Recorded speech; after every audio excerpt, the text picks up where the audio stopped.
1714년 2월 에도성 안쪽 깊숙한 곳에서 비명소리가 울려 퍼졌습니다. 오쿠 쇼군의 후궁들이 사는 금단의 공간에 무장한 무사들이 쳐들어왔고 여인들은 공포에 떨며 도망쳤습니다. 무사들이 찾는 사람은 에지마라는 41세 여성이었습니다. 오쿠의 여관장으로 3,000명 여성을 총괄하는 최고 위직이었지만 그날 그녀는 범죄자가 되어 끌려갔습니다. 같은 날 에도 시내 가부키 극장에서도 한 남자가 체포되었습니다.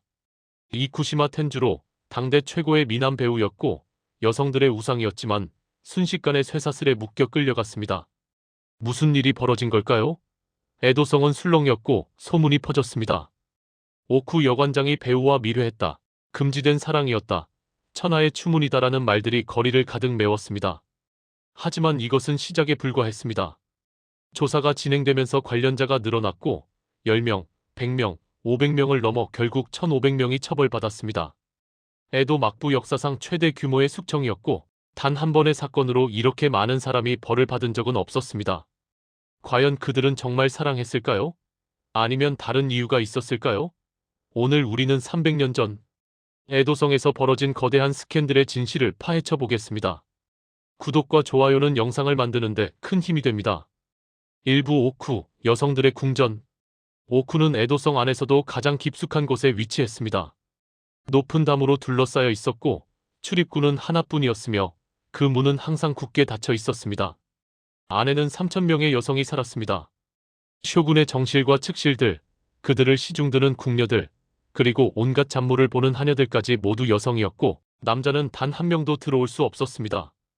의사가 필요하면 문 밖에서 진료했고 수리가 필요하면 여성들이 모두 피한 후에야 남자 목수가 들어올 수 있었습니다. 오쿠는 화려했습니다. 최고급 기모노를 입었고 값비싼 장신구로 치장했으며 진귀한 음식을 먹었습니다. 겉으로는 천국 같았지만 실제로는 감옥이었습니다. 3,000명의 여성이 한 남자, 쇼군을 두고 경쟁했습니다. 쇼군의 총애를 받으면 권력을 얻었고 아들을 낳으면 미래가 보장되었으며 그렇지 못하면 평생 그림자 속에서 살아야 했습니다. 질투와 시기가 일상이었고 파벌 싸움이 끊이지 않았으며 작은 실수도 치명적이 될 수 있었습니다. 에지마는 이 세계에서 태어나고 자랐습니다. 아버지가 막부 관리였고 어머니도 오쿠 출신이었으며 어릴 때부터 궁녀가 되도록 교육받았습니다. 영리했고 능력 있었습니다. 20대에 중견 궁녀가 되었고 30대에 고위직에 올랐으며 40세가 되자 여관장이 되었습니다. 여관장은 오쿠에서 쇼군 정실 다음 가는 권력자였고 3,000명을 통솔했으며 막대한 예산을 관리했습니다. 에지마는 이를 완벽하게 처리했습니다. 예산을 투명하게 관리했고 규율을 엄격하게 세웠으며 불공평한 대우를 개선했습니다. 많은 궁녀들이 존경했지만 동시에 미워하는 사람들도 많았습니다. 특히 에지마와 반대 파벌이 문제였습니다. 오쿠는 크게 두 파벌로 나뉘어 있었는데 에지마는 전 쇼군 이에노부의 정실테네이인 파벌이었고 반대편은 새 쇼군 이에츠구를 지지하는 개쿄인 파벌이었습니다. 1713년 10월 쇼군 이에노부가 갑자기 세상을 떠났습니다. 51세의 젊은 나이였고 독살설도 돌았으며 오쿠는 혼란에 빠졌습니다. 후계자는 이에츠구, 겨우 4세의 어린 소년이었습니다. 실질적 권력은 그의 어머니와 측근들에게 넘어갔고 권력 구도가 완전히 바뀌었습니다. 에지마 파벌은 위기에 처했습니다. 전 쇼군을 섬기던 사람들이었기에 새 체제에서 밀려날 위험이 컸고 숙청당할 수도 있었으며 살아남기 위해서는 조용히 지내야 했습니다. 하지만 에지마는 여전히 여관장이었습니다. 직위는 유지했지만 권력은 약해졌고 적들은 기회를 노렸으며 작은 실수라도 하면 끝이었습니다. 그리고 그 실수가 곧 찾아왔습니다. 2부 그날 밤의 진실. 1714년 1월 12일 에지마는 중요한 임무를 맡았습니다. 전 쇼군 이에노부의 일주기 법회가 있었고 대표로 사찰에 다녀와야 했으며 30명의 궁녀를 데리고 출발했습니다. 법회는 무사히 끝났습니다. 절에서 기도를 올렸고 공양을 드렸으며 돌아갈 준비를 했습니다. 그런데 누군가 제안했습니다. 가부키를 보고 가면 어떨까요? 당시 가부키는 최고의 엔터테인먼트였습니다. 화려한 무대와 의상, 극적인 연기, 그리고 미남 배우들이 여성들을 열광시켰고 오쿠 여성들도 가끔 허락을 받아 관람할 수 있었습니다. 이쿠시마 텐주로는 그날 공연의 주연이었습니다. 20대 후반의 미남이었고 부드러운 목소리와 우아한 몸동작으로 유명했으며 여성 팬들이 극장을 가득 메웠습니다. 공연이 시작되었고 이쿠시마가 무대에 나타나자 관객들이 환호했습니다. 에지마 일행도 특별석에 앉아 공연을 즐겼고 시간 가는 줄 몰랐으며 해가 저물기 시작했습니다. 문제는 시간이었습니다. 오쿠의 문은 저녁 6시에 닫혔고 그 시간까지 돌아가지 못하면 큰일이었으며 규율 위반으로 처벌받을 수 있었습니다. 공연이 끝나고 일행은 가게야라는 요리집으로 갔습니다. 극장 근처에 있었고 공연 후 배우들과 후원자들이 만나는 장소였으며 고급 요리와 술을 파는 곳이었습니다. 방에 들어가니 이미 사람들이 모여 있었습니다. 극장 관계자들, 다른 후원자들, 그리고 이쿠시마도 있었습니다. 술이 돌기 시작했고 분위기가 무르익었으며 누군가 노래를 부르고 춤을 췄습니다. 에지마와 이쿠시마가 대화를 나눴을까요? 기록은 명확하지 않습니다. 에지마는 평생 부인했고 이쿠시마도 만나지 않았다고 주장했지만 같은 방에 있었던 것은 사실이었습니다. 시간이 흘렀습니다. 7시, 8시, 9시가 되었고 오쿠의 문은 이미 닫혔으며 에지마는 큰 실수를 저질렀습니다. 밤 10시가 넘어 에지마 일행이 오쿠에 도착했습니다.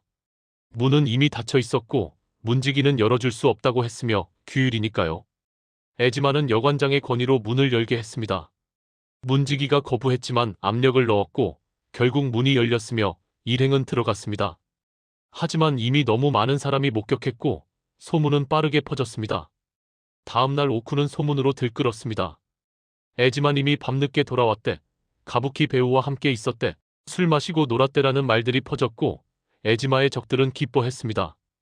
경쟁 파벌이 움직였습니다. 즉시 상급자에게 보고했고 에지마가 규율을 위반했다, 남자와 밀회했다고 고발했으며 조사를 요구했습니다. 사건은 막부 최고 위층까지 보고되었습니다. 오쿠 여관장의 추문이었고 쇼군 가문의 명예가 걸린 문제였으며 엄중하게 처리해야 했습니다. 조사 명령이 떨어졌습니다. 3부 조사와 대숙청. 1714년 2월 에지마가 체포되어 신문실로 끌려왔습니다. 무사들이 둘러싸고 앉았으며 냉정한 눈빛으로 그녀를 노려봤습니다. 이쿠시마와 무엇을 했는가? 질문이 쏟아졌습니다. 에지마는 부인했습니다. 만나지 않았습니다. 대화도 나누지 않았습니다. 단지 같은 방에 있었을 뿐입니다라고 답했습니다. 이쿠시마도 체포되어 같은 질문을 받았습니다. 에지마를 아는가? 무엇을 했는가? 그도 부인했습니다. 모릅니다. 말을 섞지 않았습니다. 무고합니다라고 외쳤습니다. 하지만 조사는 확대되었습니다. 가게야 주인이 체포되었고 그날 밤 함께 있던 사람들이 모두 불려왔으며 극장 관계자들까지 조사받았습니다. 고문이 시작되었습니다. 에도 시대의 신문은 잔혹했고 자백을 강요했으며 많은 사람들이 거짓 진술을 했습니다. 에지마와 이쿠시마가 함께 있었다, 친밀해 보였다, 수상했다는 증언들이 나왔습니다. 조사가 확대될수록 연루자가 늘어났습니다. 에지마와 함께 갔던 30명의 궁녀들, 극장 관계자들, 가게야 직원들, 그들의 가족들까지 모두 체포되었고 수백 명이 감옥에 갇혔습니다. 1714년 3월 막부가 최종 판결을 내렸습니다. 엄중하게 처벌하기로 결정했고 본보기로 삼기로 했으며 오쿠의 기강을 바로 세워야 한다고 판단했습니다. 에지마 종신 유배형, 나가노현 신노 지역으로 보내짐. 이쿠시마 유배형, 미카와 섬으로 보내짐. 가게야 주인 사형, 극장 주인 사형. 함께 갔던 궁녀 30명 모두 해고, 일부 유배. 가족들 재산 몰수, 신분 강등. 총 1,500명이 처벌받았습니다.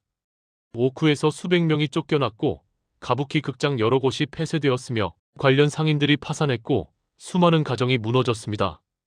에도 전체가 공포에 떨었습니다. 너무 많은 사람이 처벌받았고 너무 가혹했으며 과연 이들이 정말 큰 죄를 지었을까 의문을 품는 사람들도 있었습니다. 오쿠는 조용해졌습니다. 수백 명이 쫓겨나고 살아남은 사람들은 두려움에 떨었으며 작은 실수도 하지 않으려 극도로 조심했습니다. 에지마 파벌은 완전히 제거되었고 권력은 새 쇼군 파벌로 완전히 넘어갔습니다. 에지마는 쇠사슬에 묶여 나가노로 끌려갔습니다. 41세의 나이에 모든 것을 잃었고 고향도 지위도 미래도 사라졌으며 오직 추위와 고독만이 기다리고 있었습니다. 사부 진실과 27년의 유배. 나가노의 신노는 험한 산골이었습니다. 겨울엔 눈이 깊게 쌓였고 마을 사람들은 가난했으며 에지마는 작은 오두막에 갇혀 살아야 했습니다. 감시가 엄격했습니다. 항상 누군가 지켜봤고 외출도 금지되었으며 편지도 보낼 수 없었습니다. 완전히 세상과 단절되었고 살아있지만 죽은 것과 다름없었습니다. 세월이 흘렀습니다. 50대가 되었고 머리에 흰머리가 늘었으며 얼굴에 주름이 깊어졌습니다. 한때 3,000명을 통솔하던 여관장은 이제 아무도 기억하지 않는 늙은 여인이 되었습니다. 가끔 탄원서를 썼습니다. 무고합니다. 만나지 않았습니다. 용서해 주십시오라고 호소했지만 답장은 오지 않았습니다. 막부는 그녀를 이미 잊었고 아무도 관심을 두지 않았습니다. 1743년 이쿠시마가 유배지에서 죽었다는 소식이 들려왔습니다. 33세의 젊은 나이였고 병으로 죽었다고 했지만 사실은 고독과 절망으로 죽은 것이었습니다. 에지마는 그 소식을 듣고 울었을까요? 아니면 무감각해져서 아무 느낌도 없었을까요? 1741년 에지마는 61세가 되었습니다. 27년의 유배 생활 끝에 몸이 너무 쇠약해졌고 더 이상 걷지도 못했으며 침대에 누워 천장만 바라봤습니다. 마지막 순간 그녀는 무슨 생각을 했을까요? 화려했던 오쿠의 날들을 떠올렸을까요? 아니면 그날 밤 가게야에서의 시간을 후회했을까요? 혹은 자신을 모함한 사람들을 원망했을까요? 1741년 어느 가을날 에지마는 조용히 숨을 거두었습니다. 61세였고 27년을 유배지에서 보냈으며 단 한 번도 고향에 돌아가지 못했습니다. 장례식은 간소했고 참석한 사람은 몇 명 되지 않았으며 묘비에는 그저 에지마라는 이름만 새겨졌습니다. 역사는 이 사건을 에지마이 쿠시마 사건이라 기록했습니다. 금지된 사랑의 스캔들로 오쿠의 추문으로 기억되지만 과연 그것이 진실일까요? 현대 역사학자들은 다르게 봅니다. 사랑이 아니라 권력 투쟁이었고 에지마는 희생양이었으며 새 쇼군 파벌이 전 쇼군 파벌을 제거하기 위한 구실이었다고 분석합니다. 증거는 약했습니다. 에지마와 이쿠시마가 대화를 나눴다는 확실한 증인도 없었고 둘이 단둘이 있었다는 증거도 없었으며 단지 같은 방에 있었다는 것뿐이었습니다. 하지만 그것만으로 충분했습니다. 권력자들이 제거하고 싶어 했고 명분이 필요했으며 에지마가 저지른 작은 실수가 완벽한 구실이 되었습니다. 그들은 사랑했을까요? 어쩌면 서로를 보지도 못했을지 모릅니다. 어쩌면 한마디도 나누지 않았을지 모릅니다. 하지만 역사는 그들을 연인으로 기록했고 300년이 지난 지금도 사람들은 금지된 사랑 이야기로 기억합니다. 진실이 무엇이든 이 사건이 보여주는 것은 명확합니다. 오쿠는 화려한 궁전이 아니라 잔혹한 권력의 장이었고 여성들은 권력 투쟁의 도구였으며 작은 실수도 파멸로 이어질 수 있었다는 것입니다. 이것이 에지마이 쿠시마 사건의 진실입니다. 금지된 사랑이었을까요? 아니면 냉혹한 권력 투쟁이었을까요? 에지마는 억울한 희생자였을까요? 아니면 규율을 어긴 죄인이었을까요? 여러분은 어떻게 생각하십니까? 좋아요와 구독 부탁드립니다.